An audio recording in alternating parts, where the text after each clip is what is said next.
Hello, this is Dale Matthews with Inside News, and I'm joined tonight by Mike Jones and Bill Hunker. Hello, Mike, and hello, Bill. Good evening, Dale. Dale. Good evening, Mike. So, hello, sir. On Monday, we had Lily Morgan here, and I kind of resolved that we'd ask the same general kinds of questions of Bill Hunker and also of Dan DeYoung. Dan will be here on Friday.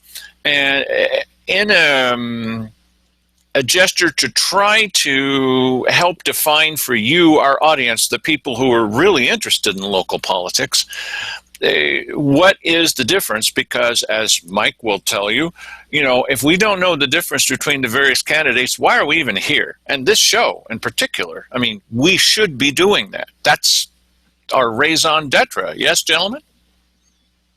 Hang on a second while I write that down for later. Oh, no, it's what I had for breakfast.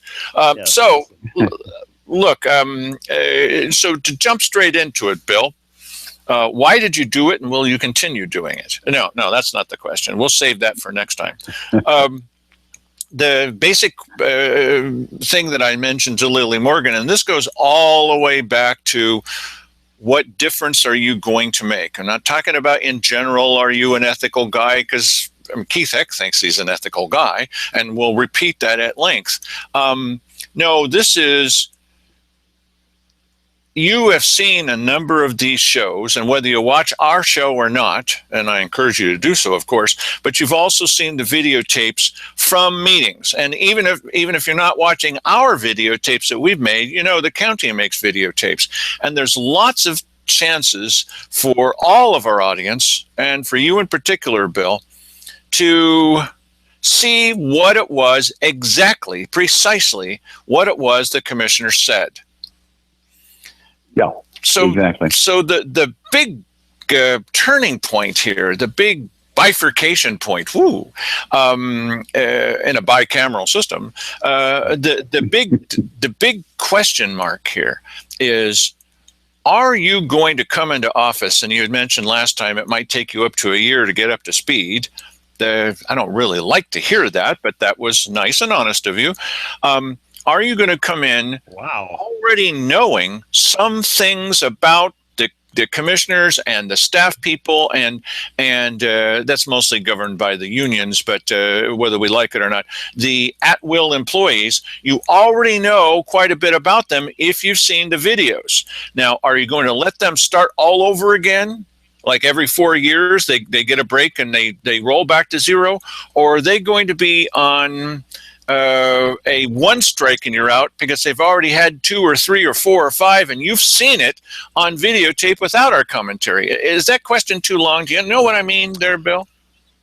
I think so. It's I think my immediate answer to that is that yes, I've been watching for up to 4 years on the patterns and the way things seem to fall, and sometimes that's very personality specific, and sometimes it's kind of just the way things happen, the way the room works.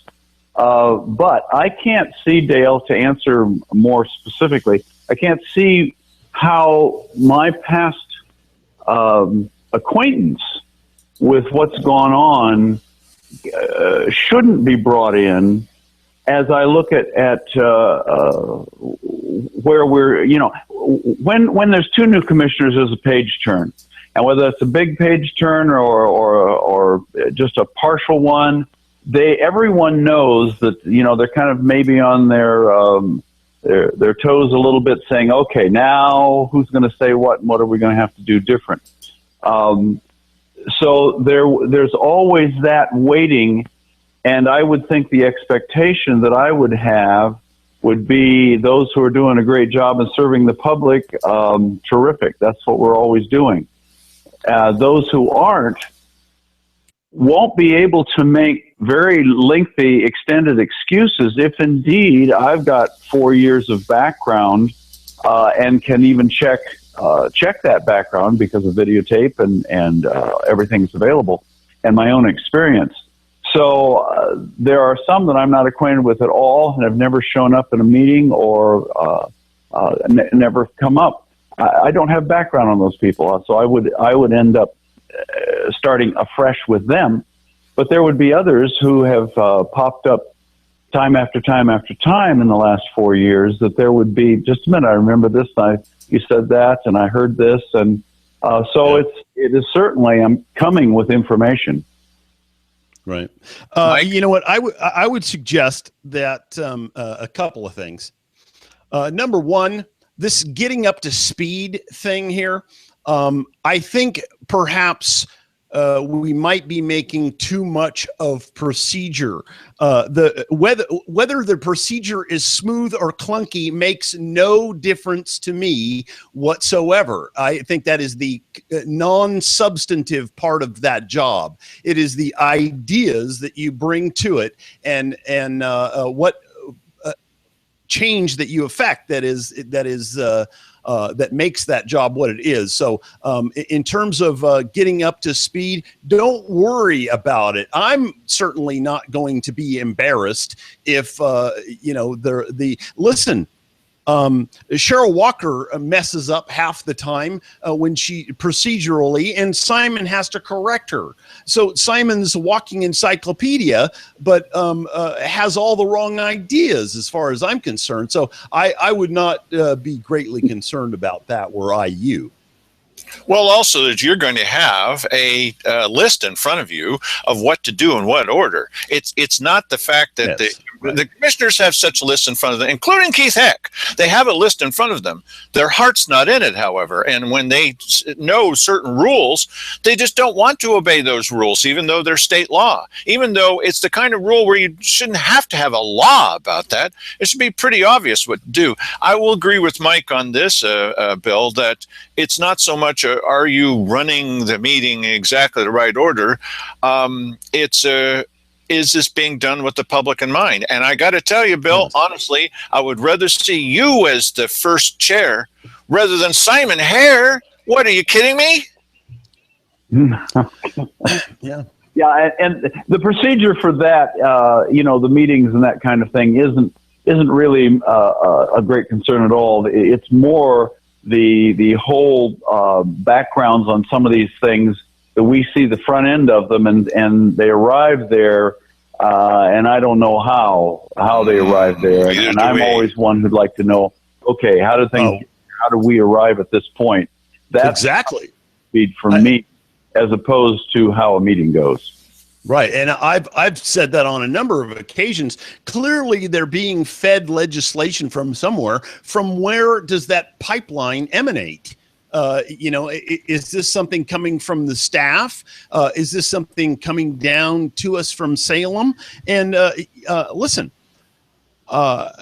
they have to send that past the commissioners for approval, advice and consent, as it were. And you don't have to say that you're going to do that. Half the stuff that they have brought in and considered, I would just said, why are we doing this? As a matter of fact, that is the first question that has to come online for every single thing. Why are we doing this? And, the thing is that regardless of whether Simon and, whoever else gets in there knows how that's going. All they know is how to keep it going exactly as it has been.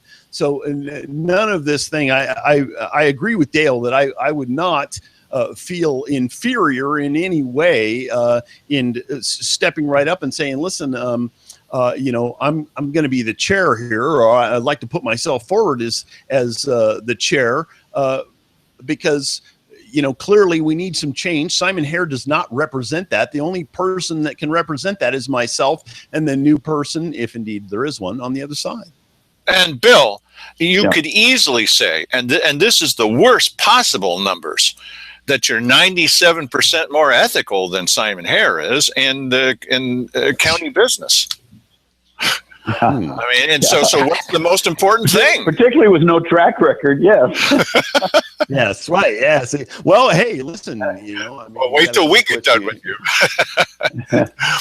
Bill, this thing about being smarter today than you were yesterday, there are a lot of people who feel, this is keeping in mind with what I'd said to Lily on Monday, there are a lot of people who feel, well, what I'm going to do is I'm going to give the department heads, they're the ones that are at-will employees, I'm going to give them 37 chances because they haven't actually done bad things while I was sitting in this seat.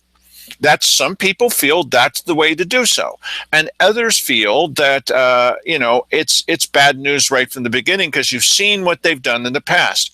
I'm going to give you a couple of examples without mentioning names because maybe that just wouldn't be right. Although maybe you already know who we'd be talking about. There is a person that's in the county employ that said to a customer of the county, I'm going to F you. And I would submit that if that was said to a female customer, that guy would be out the same day. But it was said to a male customer. Now, one can always say, well, that's just a figure of speech, boys will be boys kind of thing. But that's not what all that he said. And then he was taken aside, according to the commissioners. They gave him a little bit of a lecture saying, don't do that kind of stuff. And then he came back to that customer again and said, I was given that little lecture, and now I mean it more than ever. Mm-hmm. And so what's the question? The question is, yes. How short a leash do you put that person on? Do you wait till they do a bunch of things during your watch, or do you the next time that something happens, do you say, okay, that's it? Oh, but I only got one chance. No, you've gotten a lot more chances than that. What's your general feeling? Maybe you do know who I'm talking about, but as a general sense, how many chances does somebody get, and did they get all reset back to zero because you're new? I don't think the reset back to zero is helpful to the county. Some of these people, and we have to make a clear distinction here between people who are heads of departments and other people who are union employees. Yes. Who are protected in certain ways. Quite right. Heads of departments, however, are always subject to the whim of the county commissioners, and they know that. I don't think they particularly like it, but they do know that, and so I think that there's always an introductory phase where you're starting to work with them, and perhaps you're even assigned, or you pick up a particular department that now has somebody else new. Certainly, whoever Walker had before is going to be new people next time, and you get acquainted. But I think it's beholden to the commissioner to kind of state their case with the department head on where they're coming from as far as, okay, I understand in the past XYZ happened. I want to be clear that on my watch that doesn't happen. And I'm letting you know right up front. Dale, is there some sort of a jacket on that that is public information? Yeah, we've got all kinds of video of that, Mike. Lots of video. No. I'm not saying that. I know that the situation occurred. What I'm asking is there some sort of a file on that employee that would be public information in terms of wouldn't that be great? No, what happened in that particular situation, again, without mentioning a name, is that I complained about it, and the person to whom it happened complained about it. And then the commissioner said, especially Cheryl Walker, well, I'm going to handle this. And the way that she handled it I'm just wondering what they did. If they did anything, actually. The way that they handled it was the guy came back to the customer and said it even more strongly than ever before, and that's retaliation. And I haven't seen any evidence that he has reformed his ways in general, not only with that customer, but with anybody else. And my question is, and I don't expect anyone to answer this, is if he had said that to a woman, I'm going to F you. Even if it was, some figure of speech, even if he said it while laughing, that guy would last 5 minutes. I mean, 5 minutes to grab up his coat and briefcase and get out. And I suspect you're probably right. The case just to save the industry from lawsuits, if nothing else. I mean, one could always say, well, he's not really threatening homosexual rape. You could say that, but I don't like the whole idea. I just don't know. It's not the right way to treat people. Of course not. Well, and I think that's the whole issue is, are we serving the county and are we servants to the county? Absolutely. And how do you treat people? There can be a lot of people with personalities that are not something we would want to live daily with. But in their job, they've got the ability to handle the public very adroitly and very well, and more power to them.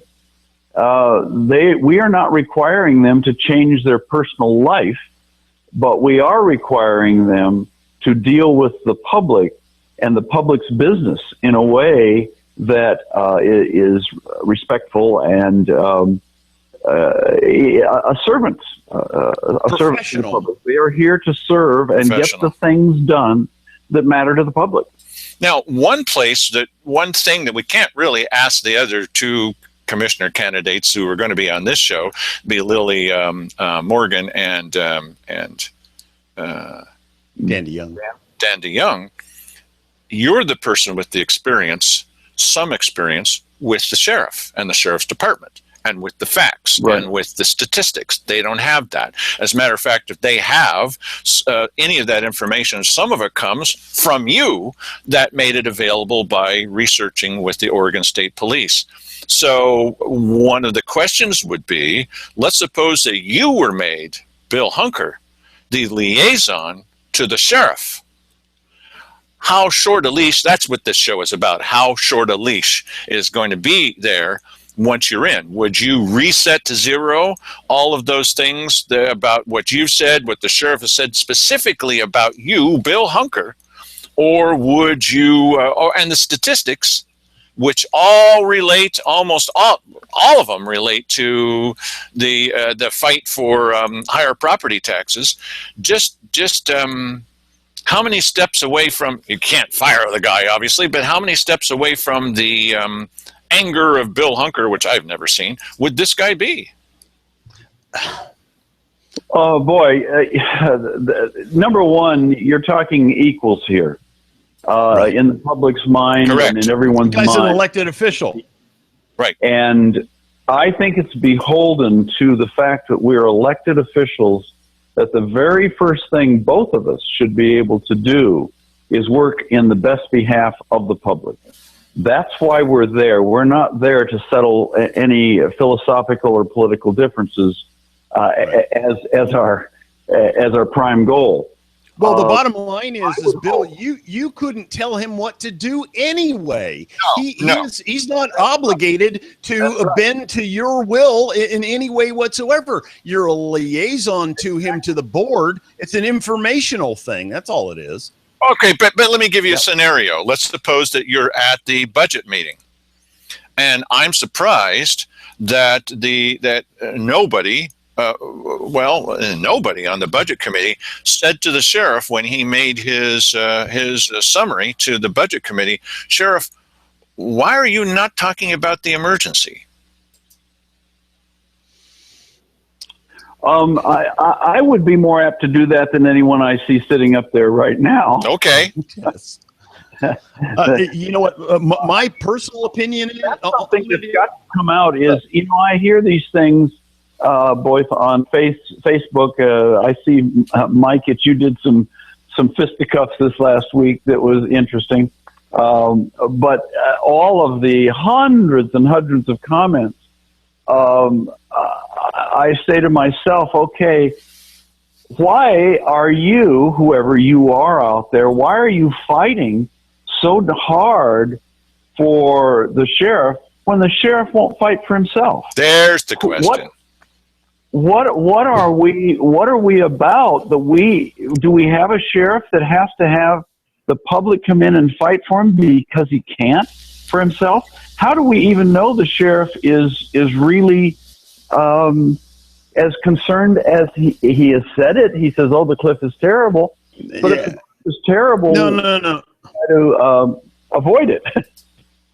This is an alignment here between this. This is why it's not happening, is that there's an alignment. They all understand. They have all spoken. They don't even have to have conversations on the phone, or they don't have to have conversations in person or in a quorum. They are of a particular thinking. Just like if you're a Democrat, nobody has to tell you what to do. You execute your marching orders because you ideologically understand what it means to be one.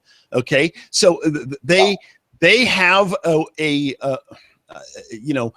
county view. It's the world view of the county, and they have a desire, and that is that. We are going to pass a levy, and anything that gets in the way of that is a hindrance. And so, number one, the sheriff, is not going to ask for money. We had to force him to do it last year, and he only did it to he knew what the answer was going to be. He just did it because we were sort of calling him out on it. And we played back the videotape of us saying, "Why aren't you up there?" And I think that may have had something to do with the reason he even stood up. Yeah, but it was extremely half-hearted, and he knew what the answer would be, and he wanted the answer to be what it was. And so, if you're somebody who is of a different point of view up there, you can easily say, "Hey, listen, we want to give this money to the sheriff." What's the sheriff going to do? No, don't give me the money. He can't say that publicly. Right. Exactly. Yeah, it doesn't further the cause. Right. And that bothers me a lot. I look at the entire county, maybe even the city, but for sure the county is what I've looked at. And when we see all these heads of departments and the way the structure runs, if this has been best practices, let's assume that they all believe that they're doing best practices. And I think very few people end up doing their day and saying, "No, I'm going to do worse practices or bad practices." They're all saying, this is best practices, whether inherited it or not. But if this is best practices, and here we are. Best practices are not working. Best practices brought us to where we are today. Yeah, but that's only because you're not paying enough in property taxes, Bill. We've got to change something to get something different. Yeah, you're not paying enough property tax, Bill. That's what the problem. You are the problem. This is the thing. I was having this argument with Jay Meredith, and that's.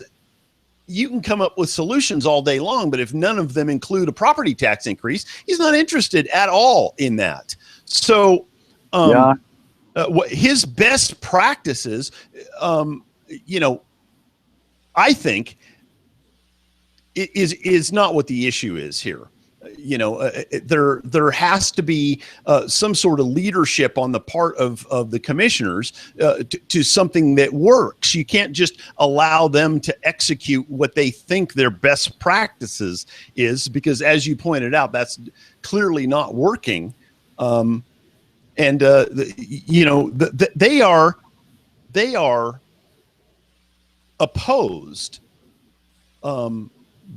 Vehemently opposed to anything that that doesn't end up being what their best practices. I mean, I'm sure it's written out somewhere here. Listen, if you can't get enough money to funnel into the sheriff's department, then you need to go back and beat the bushes until your people give you more money. Well, yeah. That isn't working, but they will tell you, well, where else is the money going to come from? All of these other things. And that's a good question for you, Bill. Here's their story on it. There isn't enough money for law enforcement. So Mhm. What ideas do you have? Well, of course, you could come up with cut every department 10% and send that money over to the sheriff. They'll tell you you can't do that. Mhm. You'll say send economic development money over to the sheriff. They'll tell you you can't do that. You can tell them divert the road money over to the sheriff. You can't do that. And, that's because, then we'd be in a road crisis. I mean, if you watched last night's program, you'd see that Jay Meredith suggests that we're only doing a quarter of the road maintenance that we should be doing. I wonder if Rob Brandis would stand up at a weekly business session and tell everybody, yeah, I'm only doing a quarter of my job. Yeah, I know. Well, to match what I'd said earlier to Lily, and hopefully we'll do on Friday with Dan DeYoung, is you've got a at-will employee, a manager of a department that has said to the county commissioners that we really can't use economic development money in the way that they do over in Jackson County. It's not his decision. Well, but then the question is, just how long are you going to trust the word of somebody like that when they're telling the budget committee that you can't do something that we obviously have done and can do? Do you trust that person anymore? This is not rocket science. The $1 million came from out of nowhere. No one expected it. I'm not arguing with you. But that person's unreliable now. Why would anyone believe this guy telling you it's raining outdoors? Right. Well, and listen, the answer to that, in my personal opinion, and I'll allow Bill the answer. That would be nice. Yes. Okay. At some point, but in that particular situation, the right thing to do is not to go to war with the county staff. That, I think, is a moronic idea. Don't start making enemies, but you tell them in no uncertain terms, hey, listen, we're going to do things differently. And, I'm going to tell you, and it's very clear and very calm, that it's obvious that we have money that we can take over. And I realize that you don't like it because it's sitting in an account that you would normally have access to, but we're going to do it.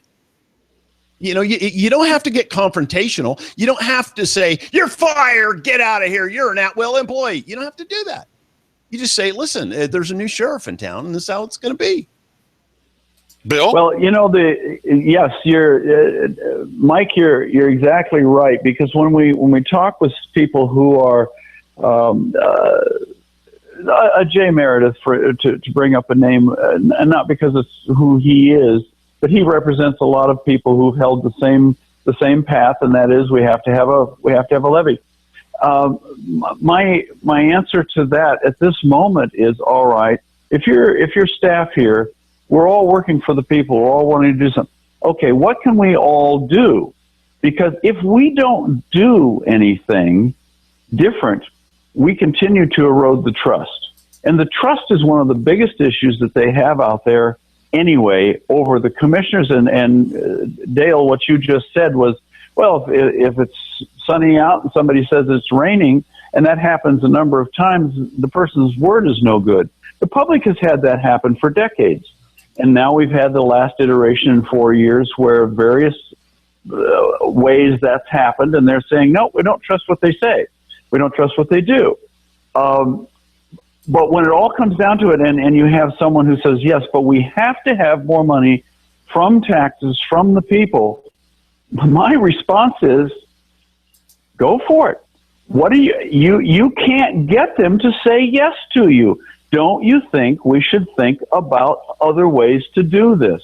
Because if we don't build back whatever we can build back, they're never going to believe us. I met with somebody here recently, long-term in Medford, and we were talking about the differences and the fact that we were all ONC counties and whence we'd come. And he said, things changed. I said, how long ago? This is about 20 years ago. We began to put money away, and people listened to the county commissioner said, I see what you mean. So we'll scrape off a little here and a little here and a little here. Till now, they have a nice reserve fund. Well, Douglas did the same thing. For some reason, our county didn't. I can't go back and fix that.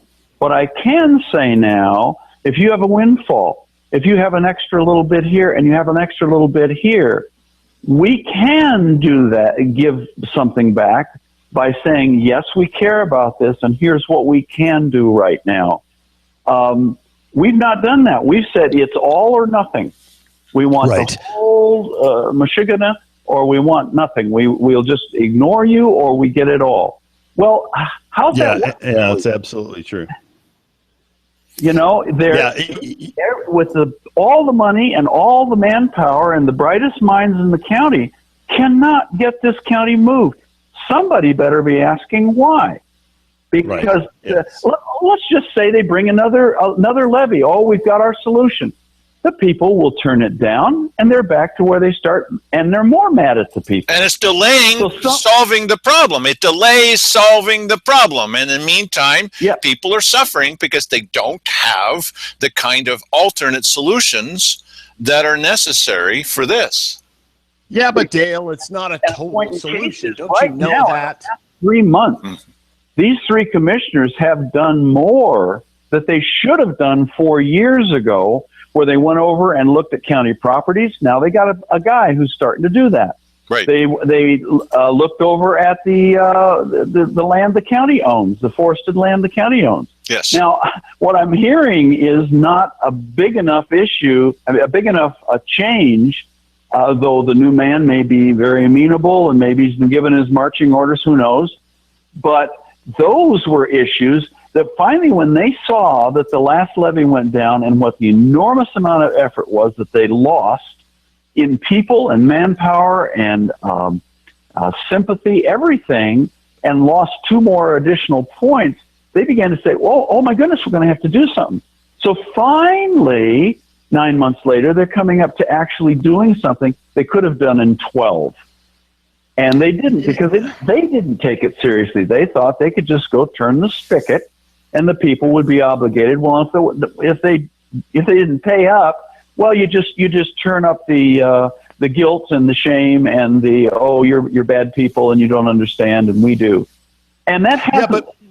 Yeah, but it's still working for all verbiage. They better think up something new. It's not working. Yeah, and listen, I would suggest that for whatever good thing that they've done, they've countered it with another thing that's equally eroding of the trust, and that is, in these budget hearings, they gave no money to the sheriff. That's one of the trust issues, and then they gave more money to themselves. Yes. What sort of a message is that sending? Up several places already, just in the few days that they did that, or weeks. Well, the other thing, I'll tell you something that it shot themselves in the foot again, and I just shake my head. They go over there, they don't ask for the 1.5 million. Everybody says no, we can't do this, and then, not because they made any announcements, not because it came up anywhere, all of a sudden the sheriff has 2 brand new cars he has to explain. They've got their little stickers on them, and they're very efficient, Bill. Go ahead. I said they're very efficient, Bill.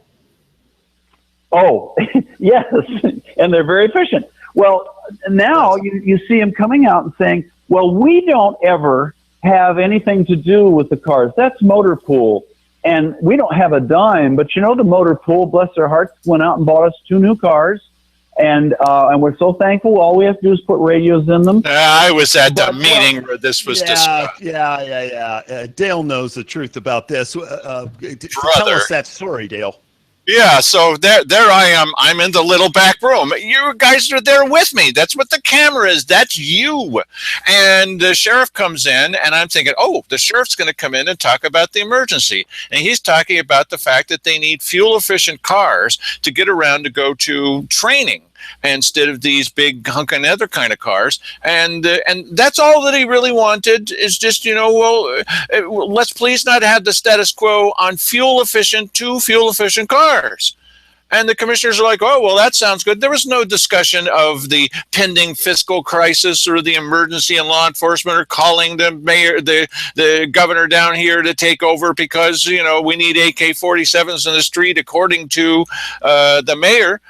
No, it was all about just a couple. And this was a while back. This was a couple of months ago. So they're finally getting the cars, but this wasn't generated by Rob Brandis in the Public Works Department. It was a joint decision of the sheriff who came in and asked the commissioners for permission to get these vehicles. Yeah, but when you read the sheriff's explanation, it was, well, we don't have anything to do with that, and that's not our budget, and everything. And then I'm thinking, all right, just a year ago, it said clearly 16 new deputies and cars. Well, just a minute. Were you raising money for the motor pool last year? Was that really what was going on? Is he capable of telling the truth? What's that? Is he capable of telling the truth, or is he just trying to avoid any public scrutiny about something that we videotaped it? Now it's happening with the sheriff even more. This happened with Wally Hicks. Well, they never said that. Wally, you were in the meeting. You were sitting right there. It's the same thing as the honesty question. Here are county commissioners saying, well, we never did that. No, we never said that. We never did that. And Wally Hicks, okay, he's an elected official. But how much can you depend on this elected official? Once again, how many chances does he get when he comes straight out and says, that never happened? And I'm saying, but we just saw the tape on last night's show. No, it never happened. Wally, we played the tape on last night's show. No, it never happened. Wally. Now, how much can the other question, one other thing, Mike. The other question is, the commissioner said, well, the Government Ethics Commission never found us guilty of anything. Well, they knew at that time, we know this now, that they were cognizant of the fact that the OGEC did find them guilty. Then they said, well, the reason we did it is because Wally Hicks was sitting there and he said it was okay. Now the state's looking into Wally Hicks.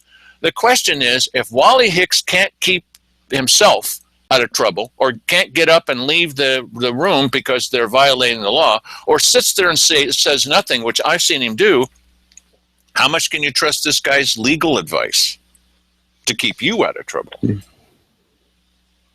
Yeah, it's Dale, you said a while back, that there's a virus at 1916 and in the courthouse there, and I have no explanation for that. It's many good people have gone in and not lasted or have totally changed, and I don't fear that because I really don't want any future in politics as far as building a resume. I don't really care how many people dislike me over the fact that I am attempting to do what I see for policy as opposed to anecdotal. I hear anecdotal every day of the week over the public safety, and have yet to see anybody with stats who really can sit down and say, okay, here's what's going on. And if you build policy on anecdotal, you will run into trouble every time. And you'll have all the anecdotal of any lobby group you can come up with will be at your heels. Yeah, and I still keep hearing the same story over and over when it comes to when you throw the stats out there and tell them, well, this is what the stats say.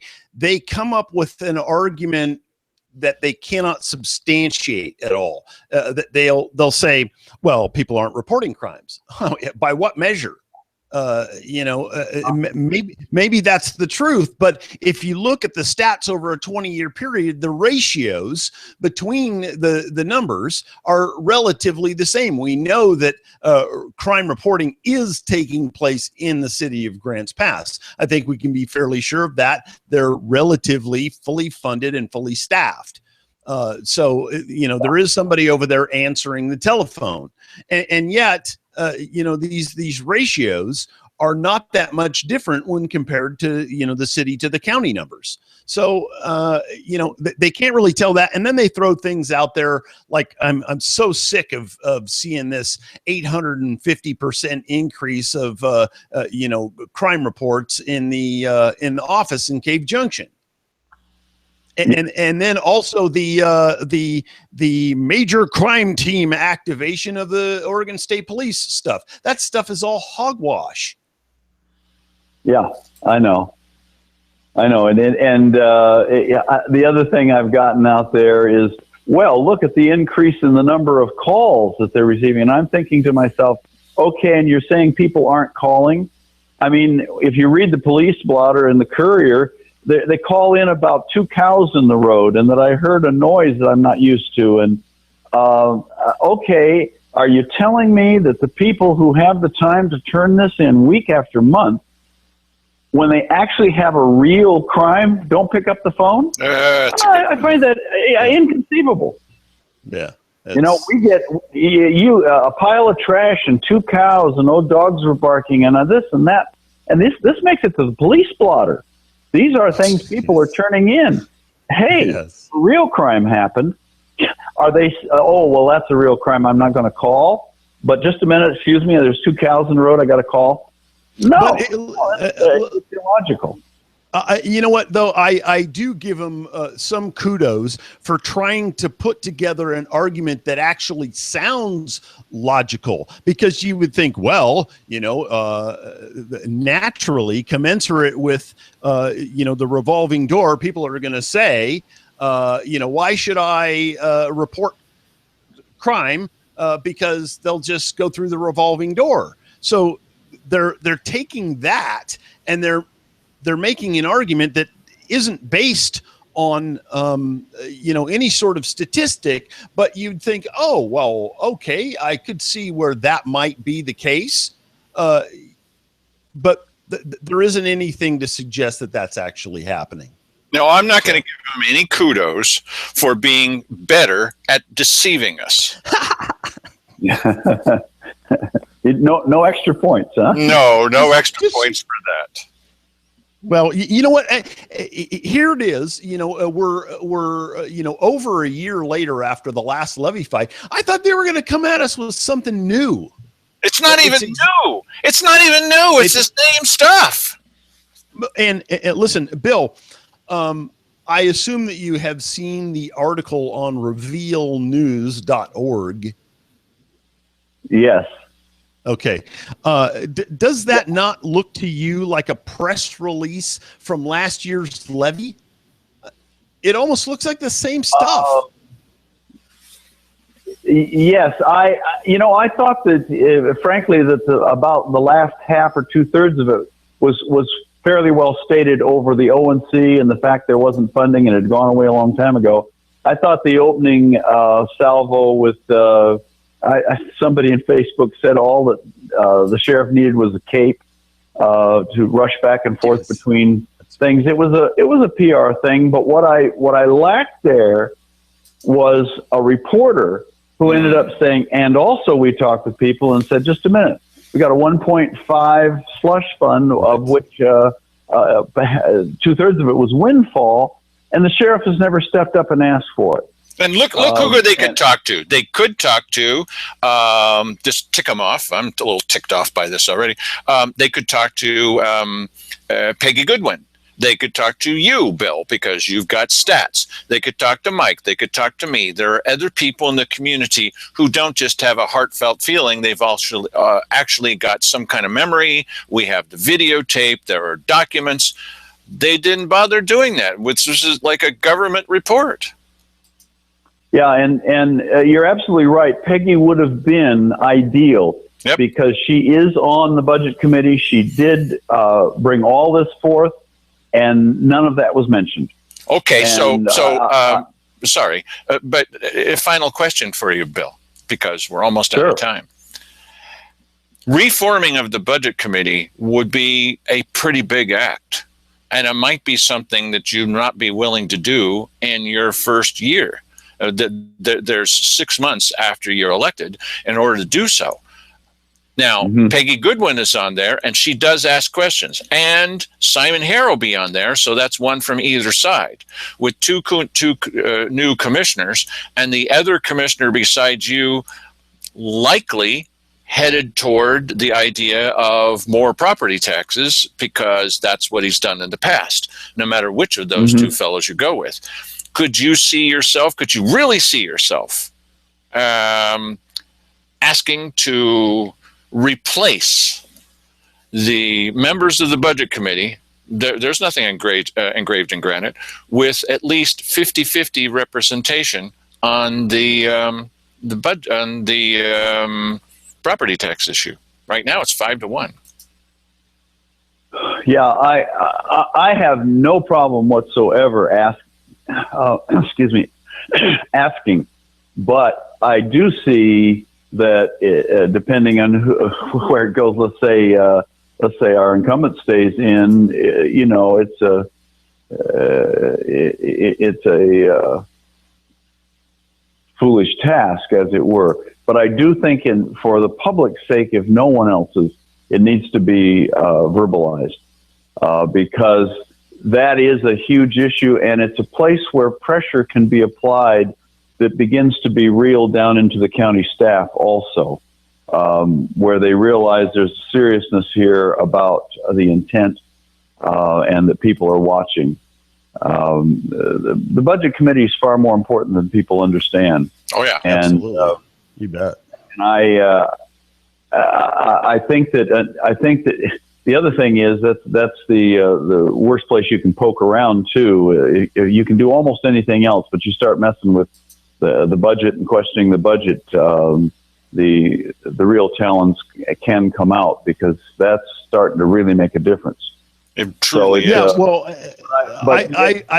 we need a balanced committee. Yes, I would submit that the fact that she is outnumbered 5-1 has not deterred Peggy Goodwin from stating her case. She knows she's going to lose when she goes in there and makes the points that she has made. But they have to be made because they need to be exposed to daylight. If Peggy had not been in there making the points that she did, people for the most part would not know anything about them, and would just gloss over the budget event as though it were a non nothing important happening here, just a business as usual.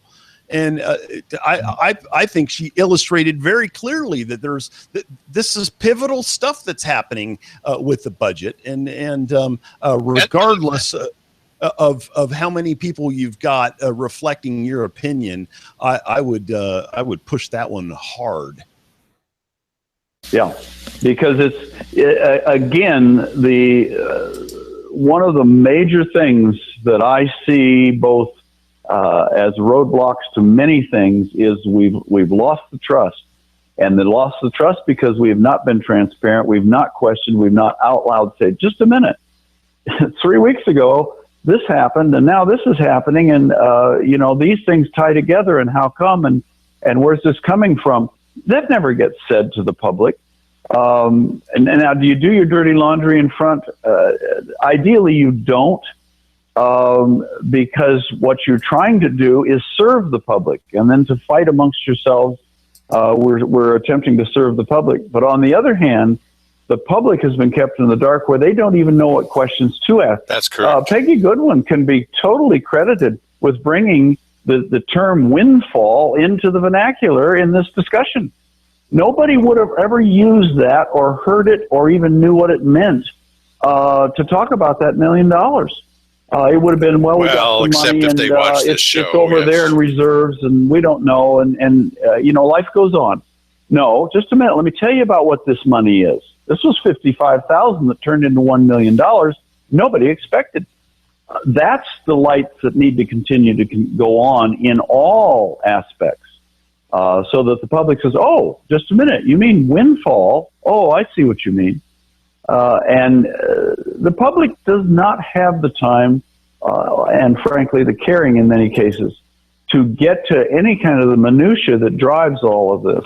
And so if nothing else, a commissioner committed to serving the public is also committed thusly to transparency over what's going on.